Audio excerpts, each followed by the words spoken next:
I'm Christy. I'm Scott. I'm Jasmine. I'm Riker.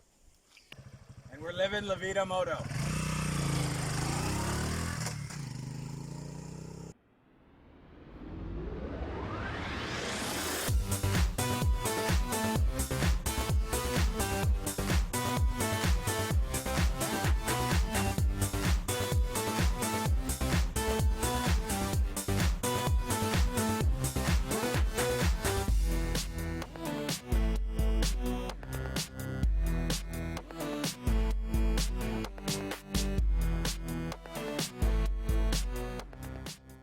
Hello, I'm Christy. Welcome to Livin'LaVidaMoto. On today's episode, I wanted to talk about education while traveling. So, a lot of people who start traveling full-time are really concerned about how they're going to educate their child. Because up until this point, they just sent their kid to school. So there are a lot of options. No one option is better than the other because every family is different and every family has different needs and what works for them. So I'll give you some ideas of what the options are, and it's not all the options. Like, there are so many options. There's options that I don't even know about. So if you know of an option that I haven't listed, you can tell me down in the comments and I will for sure add it in another update video of this. So one of them is online school.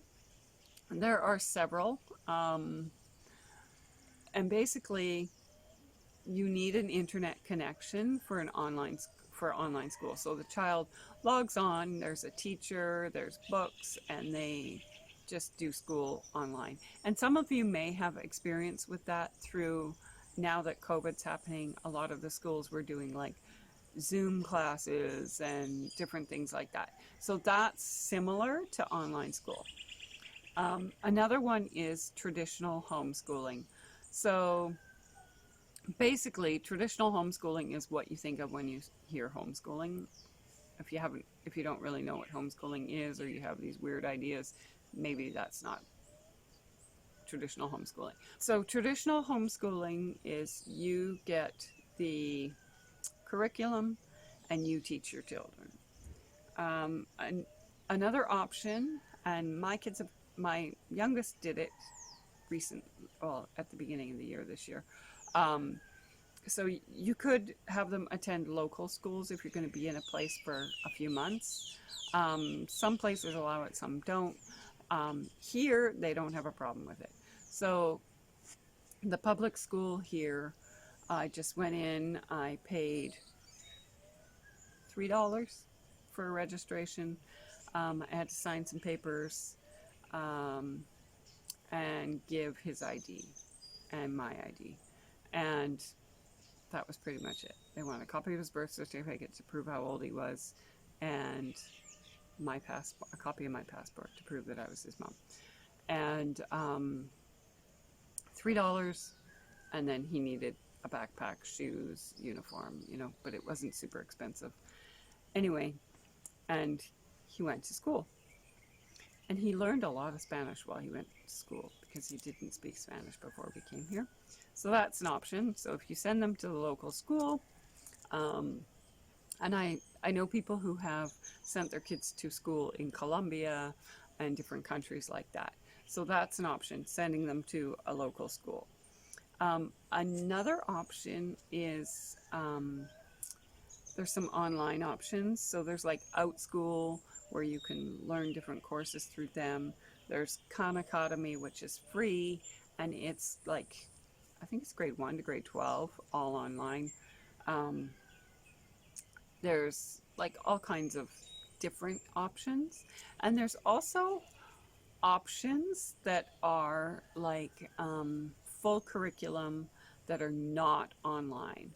So the one that I'm thinking of is called Switched On Schoolhouse, and it's like, it used to be a CD. It's probably a download now, and you would put it in your computer, and you could choose like Bible, history, math, English, all these different ones. And if you didn't do Bible, well, then you just didn't do that.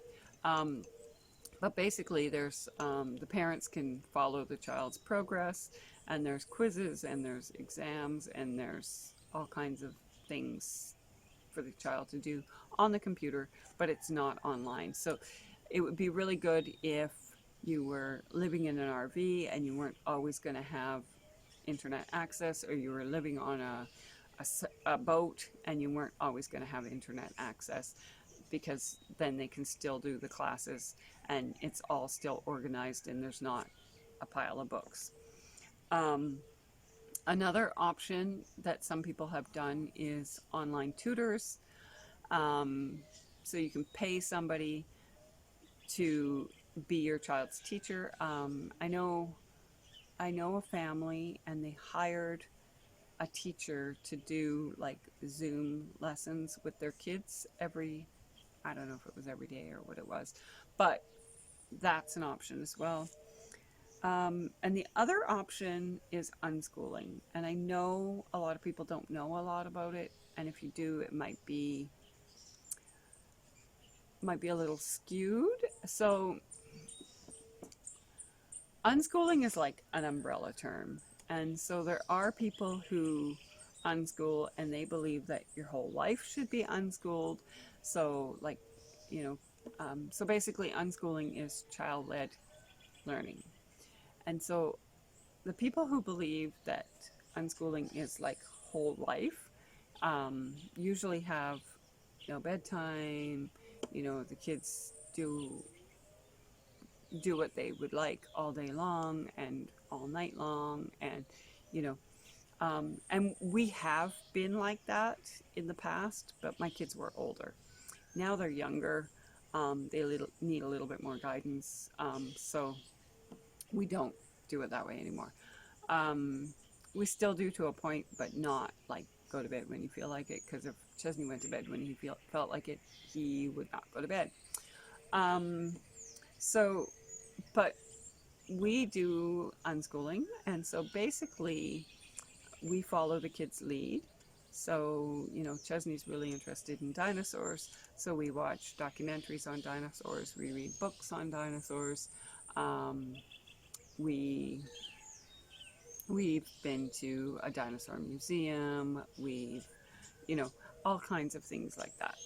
And so, yeah, and then as they get older, so for example, my daughter she was 15, she found this site online, and you can pay, at the time I think you paid $200 for it, and you could take as many courses as you wanted. And they had like SAT prep, they had history, they had calculus courses, they had cake decorating, they had cooking, they had, all these different courses. And it was kind of like, I don't know about you, but in Canada, when I was growing up, we would get these little cards in the mail with all these stickers on them, like little squares, and it would say send for more information, and it would be like classes on like gunsmithing or interior design, or like there was all different ones that you could choose from. It was kind of like that, except you didn't have to sit and wait for it. Anyway, so with the $200, she could take as many classes as she wanted in the year, and she got a little certificate for each one that she completed. Anyway, so we were here in the DR, and we had hosted a guy on couch surfing, and he stayed with us for a month. And he was 18. He had just finished his bachelor's degree. And so I was like, how did you just finish your bachelor's degree at 18? And he said, oh, I graduated at 15, and I graduated high school at however old, I think it was 15. And then I went to university at 15, and I graduated at 18. And I was like, oh, okay. My daughter, who was 13 at the time, was like, I want to do that. So she went online, found this program, and she did SAT prep. She just kept doing SAT prep, SAT prep, SAT prep. And then she didn't actually finish high school at that time. And she did a whole bunch of other courses that she was interested in and that she thought would help her for getting into university, college, whatever. Anyway, at 16, she went to live with her dad. That's a whole other story. But she went to live with her dad. She had been to school twice. She went once when she was 8 for like 2 months, and then she went again when she was 11 for a year. And she went when she was 11, she went, and we were in this tiny little town, and the school only had 60 kids from kindergarten to grade 6. She had 11 kids in her class. It was perfect. She loved it. And then we moved. It was part of the whole process of getting to where we are now.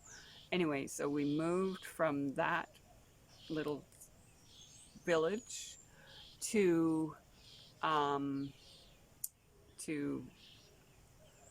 another small town, but our town didn't have a school, and all the kids got shipped to this big giant school. There's like 4,000 kids from kindergarten to grade 12. She had like 35 kids in her class, and she just didn't like it. So she didn't even finish the year. But so she'd been to school those 2 times, and it wasn't even a lot of time. And then when she was 16, she went to school. So part of being with her dad was she had to go to school. So when she went, it was grade 11, and in Canada it's grade 10, 11, and 12 for high school. So she went in grade 11. She got honors. She got credits for classes that she did not ever take because she was able to write the exam. So she got credits for Spanish. She got credits for grade 10 math. She got credits for English. She got credits for all kinds of things. She finished the year. She went back the next year, and she graduated with her class. So she graduated in 2 years and not in 3. And she did really well. I'm sure she had to work her butt off, but she did really well. So basically what I'm saying is you can have a child who has never ever gone to school, and then in high school decide, I'm going to go to school, I'm going to get my diploma, or whatever they decide, and they can do it. Because I'll give you an example. So think back to pick a grade, let's say grade 4, let's say even closer to that, let's say grade 11, Honestly, I cannot tell you what I learned in grade 11 math class. I can't tell you because it didn't interest me. I didn't retain it. I retained it for the exam, but nothing else. I can't tell you what I learned in grade 12 biology because it didn't interest me. However, I was really, really interested in photography when I was in high school. I was really interested I shot rifles competitively. I did competition drill. So I could tell you anything you wanted to know about rifles, about drill, about photography, and I still can. Like the things that I learned back then about those things, I still remember because I retained them because they interested me. So if you think about that, like a lot of people will say to me, but I don't think he's learning anything. All he's doing is playing outside, but he is learning, and if a day comes when he needs to know, calculus, he'll learn it because he's motivated and he's interested now. But to sit there and force him to read. So my two oldest boys went to school and they both had a really hard time learning to read. And my second oldest son was not interested in reading at all, but they really, really forced it, really, really pushed it, and he really pushed back. But you know, he needs to learn how to read. He needs to learn how to read. And I was like, but he's 6.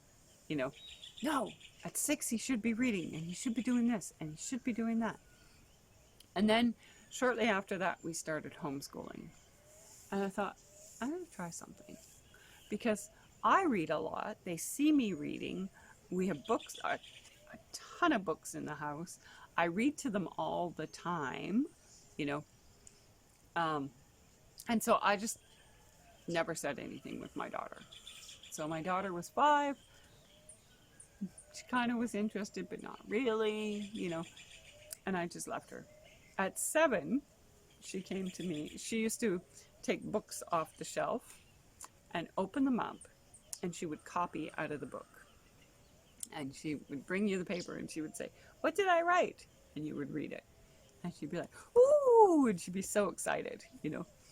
And, or she would write a bunch of letters on paper, and she'd bring it to me and say, "What did I write?" And the one time she brought me a paper, and she said, "What did I write?" And I said, "Nothing." And she skipped out of the room, and she said to her brother, she goes, "I know how to spell nothing." And they were like, show me. And I had to say, wait, that's not how you spell nothing. But so it started as that. And then at 7, she came to me and she said, "Hey, Mom." I said, "Yeah, can you teach me how to read?" "Sure." So I got the phonics program down and we went through it. You know, it took me 3 days to go through it. And in a week, like 5 days, she was reading without a problem because she wanted to, because she was motivated, and she was ready. So, and then my youngest, he was about 6, and he had a best friend. Her name was Abby. And I said to him, he would always tell me, "I'm going to marry Abby." I don't think he's going to marry Abby now, but he would always say, "I'm going to marry Abby. Abby's going to be my wife." And I was like, okay. And so I said to him, I said, "Axel, do you want to learn how to read?" And he's like, "No." And I said, "But you're going to have to learn how to read when you're big." And he said, "No, my wife's going to read for me." Okay. I just left it. I don't know how long later, but we were at Abby's house and they were in her room looking at books, and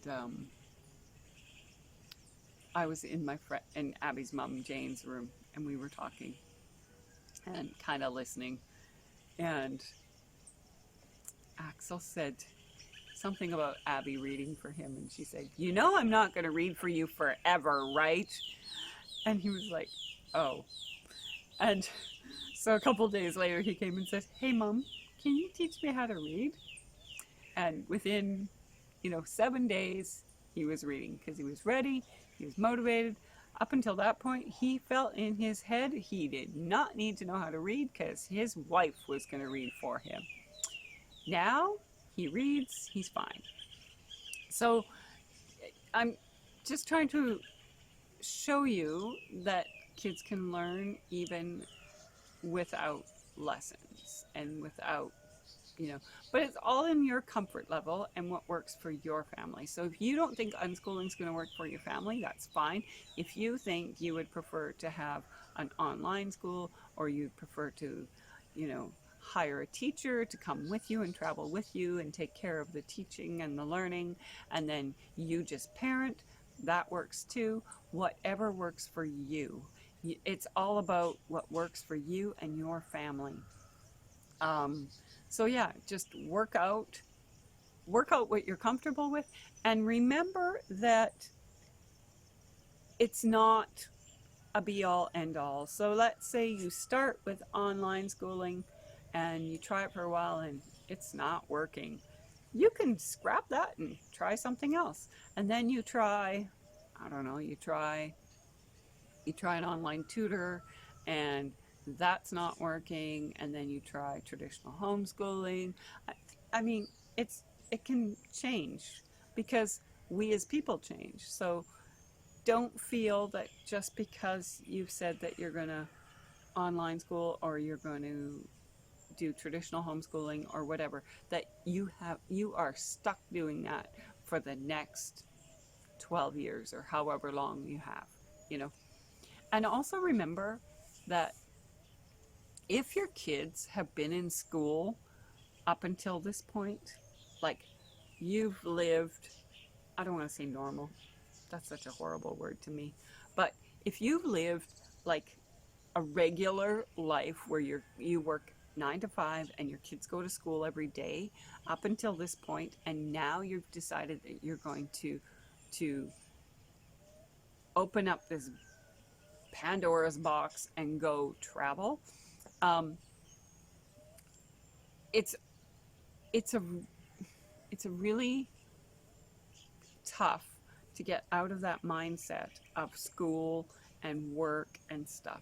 So it's really beneficial to, we call it deschooling, but basically it's getting all that programming out of your head. And so it's really good to just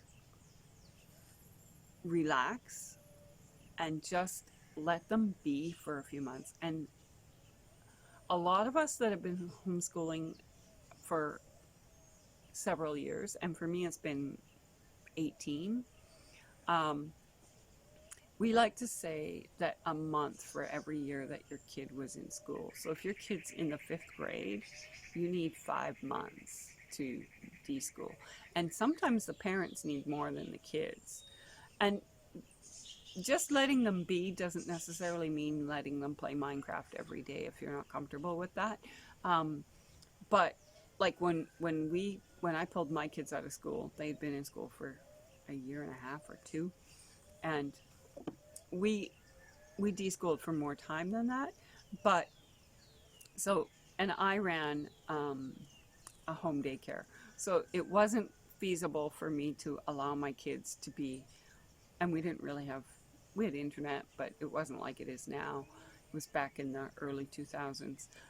So, but because I had my home daycare, I had certain rules. So from 8 in the morning till 4 in the afternoon, they could not be on the TV or video games or things like that. But we had this, in our dining room, we had shelves like floor to ceiling on both walls. And I had little bins of activities. So there was like science kits, there was nature kits, there was balance and counters, there was letters, there was puzzles, there was like all kinds of things, and books, and and workbooks and whatever. And they could do those and anything they wanted. They could bake, they could craft, they could do whatever they wanted within that time frame. So that really helped with the, first of all, helping them to figure out what their interests are. Second of all, helping them to understand that they're in the lead for their learning. And so it's really difficult for some kids coming out of school, especially if they've been there for quite a while, to not have somebody tell them what to do all the time. Like, okay, once you finish that, then you need to go get your book and you need to open it to page this, and you need to do those 6 questions. It's really difficult for them. And so once we finished the deschooling, and then I started, because at first we didn't unschool, and then I started doing packets. So each kid had a folder, and inside the folder was the work they had to do for the day. And I didn't tell them it's math time, it's English time, it's whatever. I just put their work in the folder, and they did it whenever they wanted, but there's no TV, there's no anything else until the work is done. So most of them would just sit down and do it. And it was usually only 2 or 3 worksheets, and then they were done. And then they could go do what they wanted. And some people they get those little shelving drawer units with like they usually have like skinny drawers, and there's usually like 4 or 5, and they'll put like in the top one they'll put like a worksheet and I don't know, something else, and then in the next one they'll put like something fun like a craft thing, and then they'll put another worksheet, and then they'll put like something else fun. And so the kids work through the drawers. That didn't work for me because I had a bajillion children, because it wasn't just my kids, it was like kids that I was taking care of as well. So that didn't work for me, but folders worked. Just figure out what works for you and do it. You know, there's so many options for traveling and educating kids that you really, I would say, just like look at what your options are and figure out what you want to try, and just be open to trying new things. So once again, I'm Christy. This is Livin'LaVidaMoto. Join me next time as we talk about all things moto, all things travel, and family related. See you next time.